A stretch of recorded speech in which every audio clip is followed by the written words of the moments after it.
মুসলমানরা যদি সজাগ না থাকে, মুসলমানরা যদি ইমানি তত্ত্ব না থাকে, তাহলে কিন্তু এই পরিমাণ পতাকা আমরা ফেলাতে পারবো। বিজেপি জয়ী করেছে পশ্চিমবঙ্গে, এটা তো আপনারা জানেন।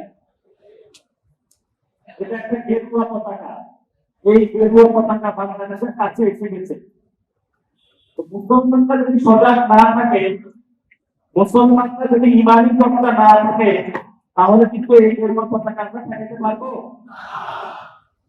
গত 15 বছরে অনেক আলেম ওলামার উপরে নির্যাতন হয়েছে, অনেক মানুষ অনেক কষ্ট ছিল।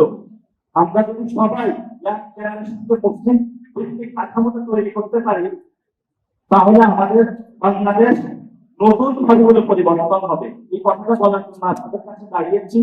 মসজিদ ভিত্তিক অনেক সমাজে যারা আমাদের মা বোনরা রয়েছে, অনেকে হলো স্বামী মারা গিয়েছেন।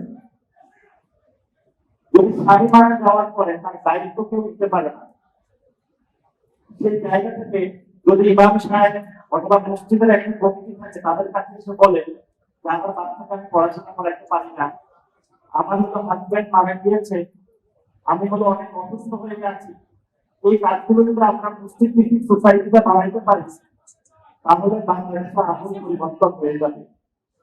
মসজিদ ভিত্তিক যদি আমরা অর্থনৈতিক একটি সামাজিক কাঠামো নির্মাণ করতে পারি, তাহলে আমাদের বাংলাদেশটা আমূল পরিবর্তন হয়ে যাবে।